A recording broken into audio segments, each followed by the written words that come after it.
Lynn Liaz. Today is October the 4th, 2014. This is an article from CNN News that came out yesterday titled Blood Moon Returns, and this time it's bigger. Now, you will find the link to my post about this right beneath this video on my YouTube channel. Be sure and check it out. This particular video I'm doing right now isn't really about prophecy. I'm including it because it just came out yesterday and it is about the same subject, the blood moons. However, you're going to want to check out my article on Before It's News because it contains several very interesting videos that recently were published about new information that some of these men of God that are revealing some of the biggest mysteries in the Bible for this day and this hour are coming out with, things that God has been showing them. And there's just so much, but there's definitely some new information you will not want to miss contained in those videos. So please check them out. Even if you know all about the blood moons, this is kind of new information that hasn't been in a lot of the past articles about the blood moons and the tetrads. Totally to do with the end times and things that we need to get ready for and be prepared for. Now, this photo you see on the screen is a real photo. It's not touched up. And amazingly enough, it was taken by a high school sophomore named Ahan Malhotra. And his dad captured this composite image of the blood moon over Miami early April 15th. Very beautiful picture. And they have like 20 photos here of the blood moons. So definitely go take a look at it because, you know, if you like stuff like that, they are very pretty pictures. There's one right there. And here's a pretty one. The contrast almost makes this one look like a cartoon or computer generated, but this is a real photograph taken by a photographer from Plano, Texas.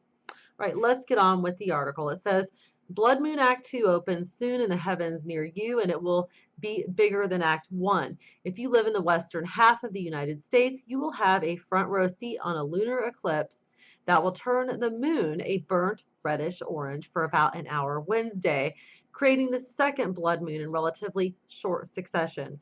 The full eclipse will start at 6:25 a.m. Eastern Time, NASA says, and last until about 7:24 a.m. Eastern Time.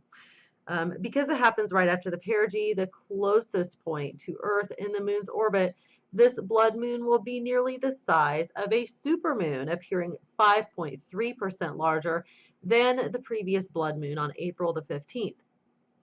It will be the second in a sequence of 4 called a tetrad that are occurring in roughly 6-month intervals. The next one will appear on April 4th. 2015, and the last one on September the 28th, 2015. Now, that April date is the one that all of the prophecy experts are pointing at. Okay, it says tetrad rare treat.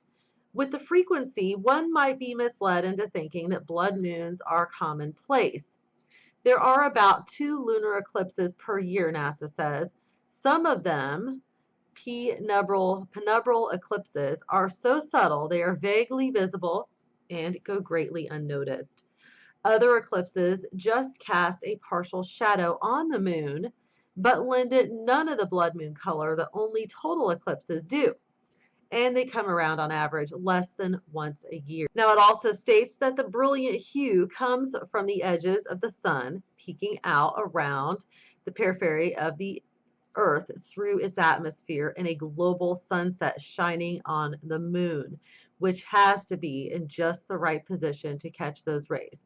And that is periphery, okay, not periphery. I'm like trying to read too fast here. Lunar eclipses, penumbral, partial, or total, occur in random order, NASA says. Getting 4 total eclipses in a row is like drawing a rare lunar poker hand of 4 of a kind. The most unique thing about the 2014-2015 tetrad is that all of them are visible for all or parts of the USA, said NASA eclipse expert Fred Espenak. People in Europe, Africa, and the Middle East, for example, will not be able to see Wednesday's blood moon.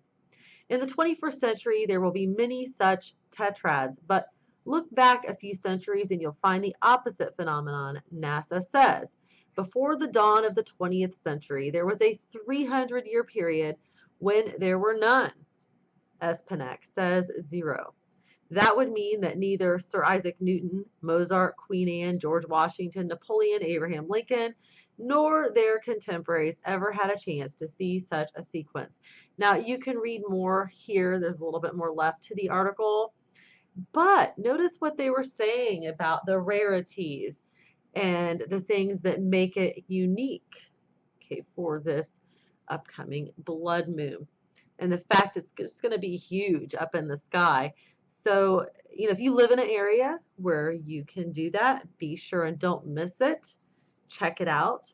So, anyhow, please go ahead and check the About section below this video.